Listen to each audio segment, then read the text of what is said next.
this has momentum to close this thing out.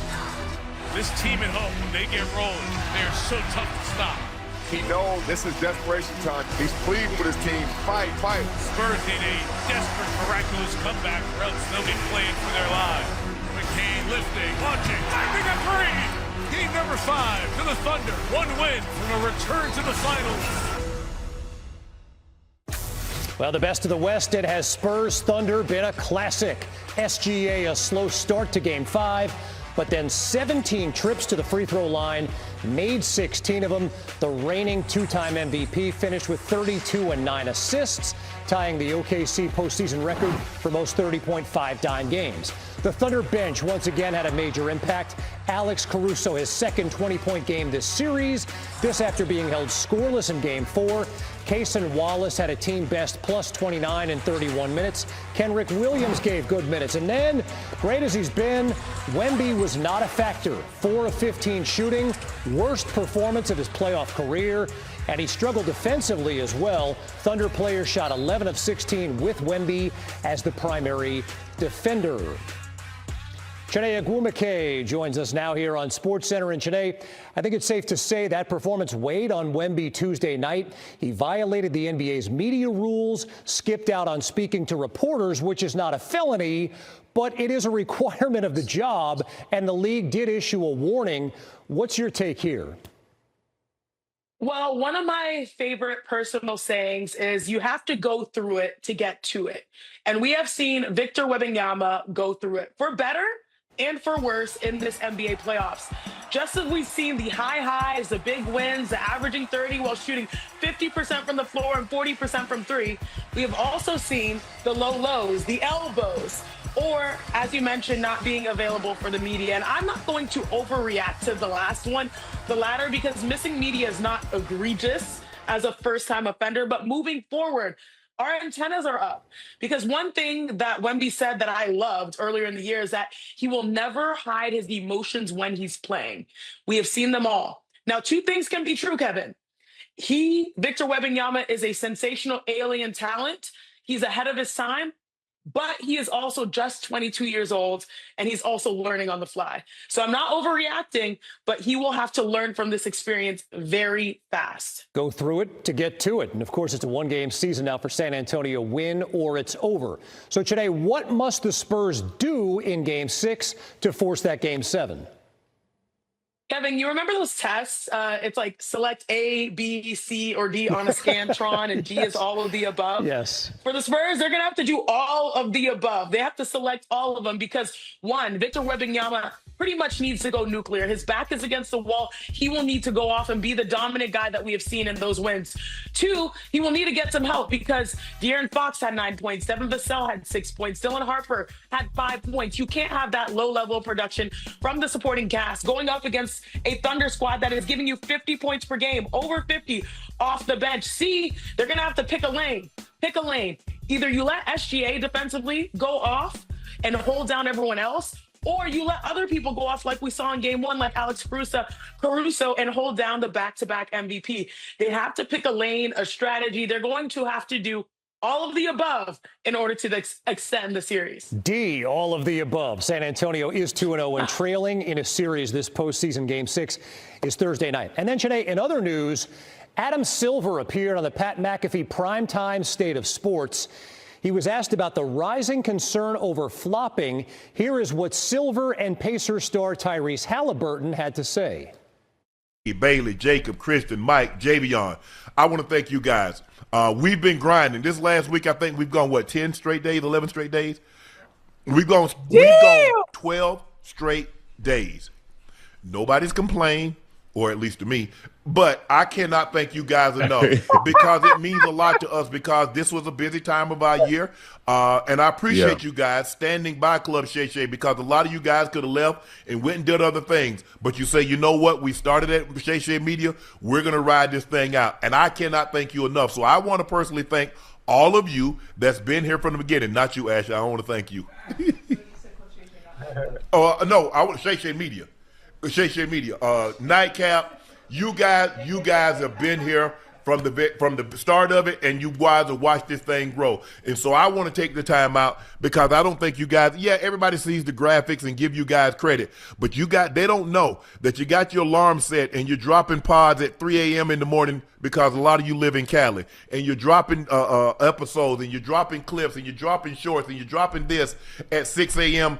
East Coast time, which is 3 a.m. your time. So this is my opportunity to say thank you for all that you do, because you're a big reason why these awards sit in the backdrop. You're the reason why Ocho and Joe have those awards, because of your effort. And I want to say thank you for all you've done and all you'll continue to do. So hopefully, as I always say this, hopefully you enjoy us as much as we enjoy you. So again, thank you guys. Right. Again, Stevie, Nikki, Bailey, Jacob, Kristen, Mike, and Javion. And Nikki, thank you. Nikki started out on social media. And I was like, Ash, who is this with all these clever things, all this ish she got to say? She's like, oh, she's on social media. She's following. She's one of the mods. I like, asked her, do she want a job? Hey, if she could come up with clever stuff like this on her own, I can just imagine if we provided infrastructure and structure, what she can do for Shay Media and Nightcap. And here we are a year and a half later. So, Nikki, thank you. Even though you didn't have a whole lot to say to the boss when you were in San Francisco, I still love you. I still love you.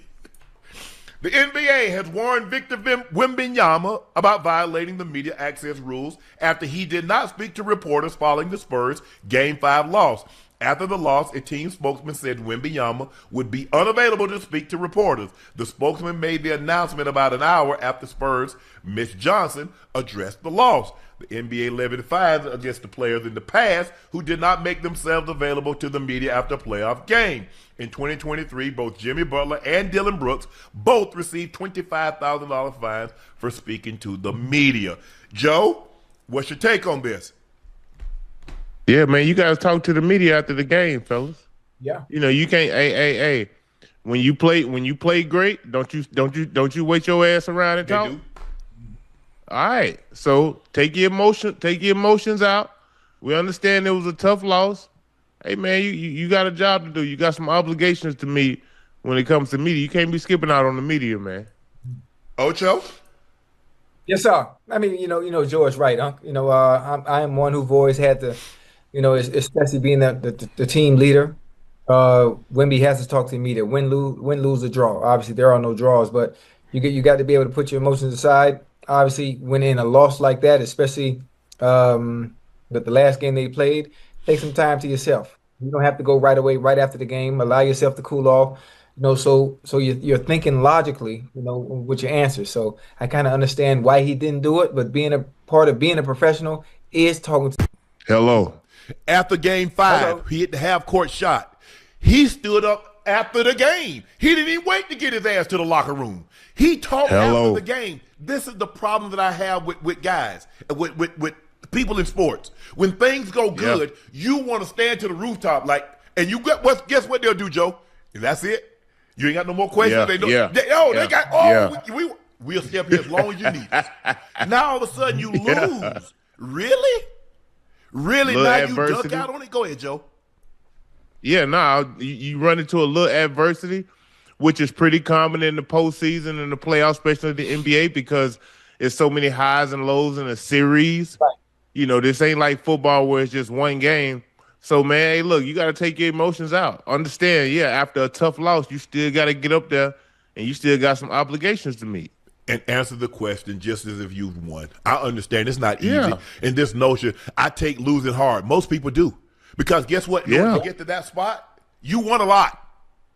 Yeah. You've had a lot of success. You probably had more wins than losses individually. Even if your team lost, but you as an individual probably had more wins than losses. With that being said, get it. I lost. I promise you, I lost a lot, especially in the league. But you know what? Yes. When things went good, they wanted to talk. A lot of times I was the last one out of there. And guess what? When we lost, a lot of times I was the last one out of there. That's just a part of it. Hey. It comes along with the territory. You cannot love the sunshine but despise the rain. It's gonna happen. Ooh. And too many Listen, people hey, love sunshine but hate the rain. you got to learn to navigate both of them. You got to learn to navigate both of them. You do. And that's a part of it. Ocho, I'm trying to figure, I mean, unless, the Alexander Karelin that went 87-2, which he really didn't have to, but he had to explain the loss after he lost to Rulon Gardner in the 2000 Olympics in the Greco-Roman. The man had gone unbeaten, untied, pinned, not even touched a blemish. Lost his final match. Can you imagine what that would be like? You were 87-1, three-time Olympic champ, 5-6-time world champ, unscored on. Yeah. And lose. Guys, I get it. It's tough. It's an emotional game. The ebbs and flows of the game. You put a lot into it, and it should hurt you. I love the fact that it hurt him, because the more you invest in something, the more it hurt. When you pour everything that you have into a relationship, when that relationship ends, it hurts. Because if you don't hurt leaving a relationship, you ain't put enough into it. You nor her. Thanks. Guess what? Ocho, if you put everything you had to go and try to make it to the NFL and you didn't make it, would that have hurt? Now we talking. Yeah. Now we talking. Now, hey, listen. Now we talking. Now that's a huge investment. Because why? Man, I done got up. I done ran wind sprints. I done worked on my feet. I done watched tape. I don't smoke. I don't drink. I don't stay out late at night. I've done everything I can. So many people had to succumb to all those temptations right here in Liberty City. I did not. I've invested everything. And the same thing, those guys that did everything that didn't make it, I did everything so I could, and I didn't make it. You damn right it's going to hurt. Yeah. Definitely going to hurt, boy. Yeah. Big time. And I tell people the same thing about a relationship. The more you invest in something, the more you hurt. I know what I spent to be as good as I was in football. I know what I sacrificed. I know what I gave up. Time with my family, time with my kids. And you mean to tell me that I lose and all I got, that's a part of the game? No, hell it ain't. I didn't invest that. Facts. Because my kids don't understand. All they know is they want to see their dad. They want to go to Six Flags. They want to have story to tell like their friends are coming back telling. Yeah. My family, I can't go to certain things because I've got to train. Yeah. Yeah, it hurt.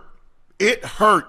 I cried a lot about losses. I absolutely did. That's why I went to the games by myself, and a lot of times I left the game by myself. My winnings was 5%. So people could not see me leaving the game after a loss crying because it hurt that damn bad, because I know what I had spent just to be as good as I was.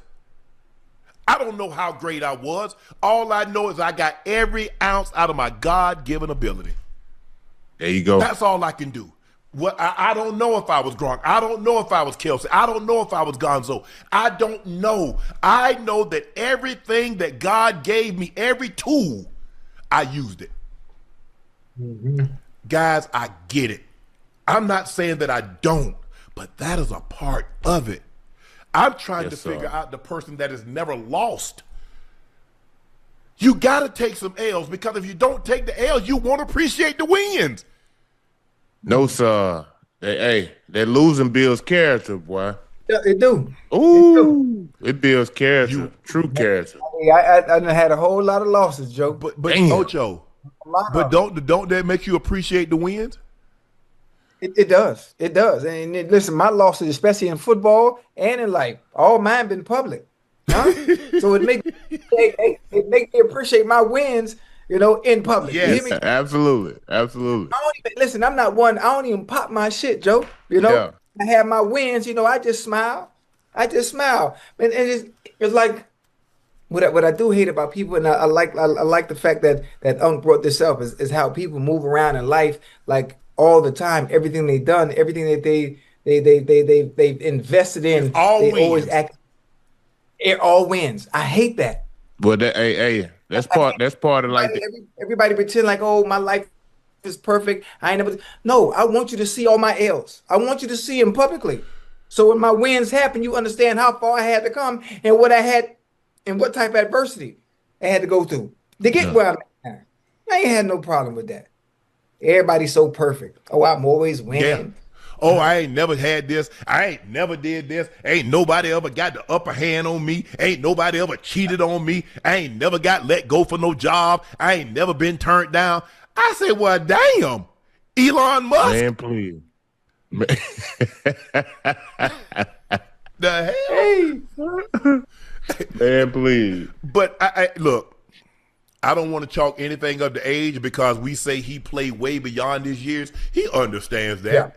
Even before he got to the NBA, I'm sure when he was playing on his French team, when they won games, he talked because he was the best player. When they lost, he talked. You can't run and hide. You can't. Nor should you want to. You should want the responsibility. You're the best player. If nobody else talks, Victor Wembanyama should go out there and address the media. That's generally how it works. Yeah. Hey, when you're transcending talent like that, man, hey, the people want to hear from you. The media they want to hear from you. They want your take, you know, on how the game went, on how the series is going. You can't duck out of that like that, bro. But everybody's going through something. Ocho, you and I, and even Joe. Joe like myself was Prop 48. You didn't have the grade. You had to go to Langston, stayed there for a couple of days, back home. Now you go out to Sambo. Now you off to Oregon State. Think about because everybody thinks it's a straight line. Nah, sometimes you got to lay over. Sometimes you get detoured. Absolutely. The problem is that, hey, with the detour, don't let it last too long because you'll get complacent and you might stay there. Hello. You heard people say, man, I didn't intend to stay that long. I moved here about a decade ago, and here I am. I'm still here. Nah. It's just a pit stop. That's it. I'm going to be on my way shortly. Yeah. You see the old movie. Hey, but you got to be locked in. You got to he stop off somewhere and, whoo, you need something old timer? No, I'm just resting my feet for a little while. I'm going to move on. I'm going to move on down the road shortly. Just give me a minute to catch my breath. That's how I look at it. That's all losses are. That's all setbacks are. They're temporary. Yeah. Unless you're making them permanent. Yeah. Nah, I ain't making nothing permanent, bro. You gonna find a way to dig about that hole, Joe. Man, got to. Yeah, for sure. That's the only way. But Wemby, look, you got to be better than this. You got to be better. You got to be able to take the good. You got to be able to take the bad that comes along with the good. And there's a lot of good. Yep. You had a lot of good early in your career. Rookie of the year, the first unanimous defensive player of the year, first team All-NBA selection. Many more awards to come. Man. But that's a part of it. That's absolutely a part of it. So I think he's getting that. I think somebody. I think Pop will probably talk to him. Maybe Timmy. Yeah. Maybe the Admiral David Robinson. Maybe. But I probably Pop to understand that to whom much is given, much is required. Hello. Son, I understand you're tall and you got a huge burden. You got a huge responsibility. You're carrying the future of this franchise on your 7'4.5" shoulders. Yeah, hey, not just the franchise here, the NBA. Correct. You're absolutely right, Joe. Yeah, I mean, man, he got some big shoes to fill, and if he keep it up, bro, he gonna supersede expectations. And he gonna feel them. Like he oh, what? He gonna feel Man, them. got a bright view. But for the most part, I think I don't know. I could be wrong, but I don't know if. But like I said, it's hard to tell. I don't know if Jordan has ever done something like this. I don't know if Kobe or Barkley or Malone or Bird or Magic or Kareem. I don't know. It's happened before. I'm sure. But I don't know if Jordan, because it damn sure would have been a big deal if he didn't speak. Yeah. But I think, Jordan, you got to understand, Jordan was very methodical. He did everything with a purpose because he understood, he saw the bigger picture. Mm-hmm. He understood it was his responsibility, be it good, bad, or indifferent, to talk. Now, he might make you wait a while till you get freshened up because you're not going to see him out there any kind of way. Oh, yeah. He going to be down to the nines now. For sure. For sure. What? That's his. That's his mo. That's his resume. That's his modus operandi. Yes, And it's okay. But I think more guys need to understand that this is a part of it. You know, this is a part of it. When you win, you talk. When you lose, you talk. They'll ask you know, what happened. You know, what was different about this game than game 4? What was different about this game than game 1? And you offer your best guess estimate. You know, they were out. They out physicaled us tonight. They were a little hungrier.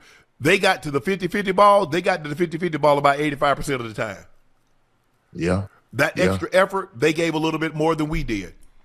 Now, we can't let that happen. We get an opportunity to go back home, play in front of our crowd, and we're going to play better. I promise you, the effort that we gave tonight, you will not see on Thursday night. Yeah.